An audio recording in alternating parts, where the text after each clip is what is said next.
Good morning, Sunny Hill. Hello. Hello. For those of you who don't know me, my name's Julie. This is my husband, Kevin. And we are filming from church camp. So for those of you who were at church camp a couple of weeks ago, you'll recognise it's a little sort of trip down memory lane, the great memories. Here we are. We thought you might like to, we take this opportunity to do a little bit of recording as we've actually got a little bit of time. We've got a few minutes between activities. It seemed like a good idea to stop and think about this week's Take 5. So this week, the theme is encouragement. So very short little couple of verses really, yeah. So not great, not loads and loads of scripture to read this week. So we're starting today in Exodus, and we're reading chapters 12, not chapters at all. I've just said that'd be a long passage. That would. I just said it's a short verses. Chapter 12. No, chapter 17 even.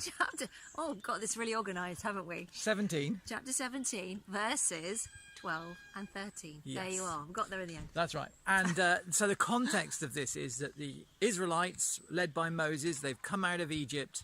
They've had a few little shenanigans. The manna has appeared, the quail have appeared, and there is a battle going on. And the tribe they're battling against is called the Amalekites. They all seem to end in ites, don't they? They do. Hittites, they do. Lots of ites. Stalactites. Oh no, that's different. But anyway, they're fighting the Amalekites. And there's a battle going on, and Moses is stood up on this hillside, hilltop, and when he holds his hands in the air, the battle goes in the favour of the Israelites. But when he drops his hands, the battle goes in favour of the Amalekites.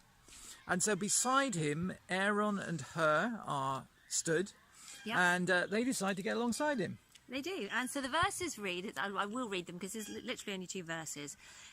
When Moses' hands grew tired, they took a stone and put it under him, and he sat on it. Aaron and Hur held his hands up, one on one side and one on the other, so that his hands remained steady until sunset. So Joshua overcame the Amalekite army with the sword. And it's a brilliant picture of standing alongside somebody, somebody who's tiring, somebody who's running out of energy, somebody who is maybe having a down moment, or this is physically down, maybe it's an emotional down. But there are people, Aaron and Hur in this case, come and stand alongside Moses and assist. They literally, physically hold him up.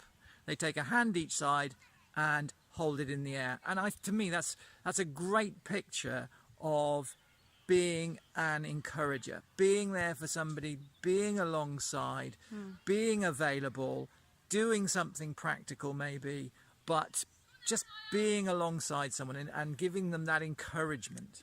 Yeah, so because when I think of encouragement, I generally think of a verbal encouragement, that you go to somebody, you speak to them, you uplift them with your words. But this is something quite different. It's, as Kevin said, it's coming along beside somebody and physically, literally holding up his arms and standing next to them. So it's an interesting way of thinking about encouragement, that sometimes it's not always about speaking.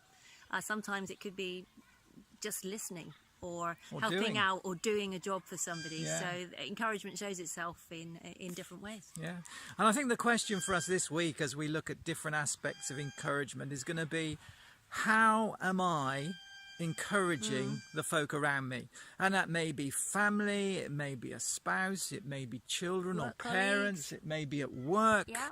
And I don't think we should restrict ourselves to the Christian environment either. How are we encouraging the folk we meet day by day, moment by moment? What are we doing? How are we coming alongside them? That's the challenge I take away from this.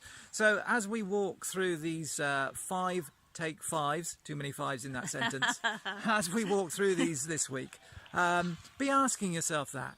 How do I encourage others? How do I come alongside? How do I support them when they're having a down moment? And this is literally down, but maybe, like I said, it's emotionally, spiritually, maybe physically with sickness. How am I there to encourage someone and just support them, really? So let's start meditating on that this week and thinking and praying. Lord, show me where I can serve you Yeah. in encouraging others, where I can be the encourager in a situation, because we carry that within us. And that's the take home, I think, for this week as we wander through Take 5. Yes, absolutely. So have a great day. Be an encourager, and we'll see you tomorrow. And if my arm holds out, because we forgot the phone stand, if my arm holds out, we'll record another one down here. I'll at encourage camp. him. It'll be fine. Yeah, you can hold my hand up. You can hold my hand up, couldn't you? can. Yes, brilliant stuff. Bye for now. See you tomorrow. Bye-bye.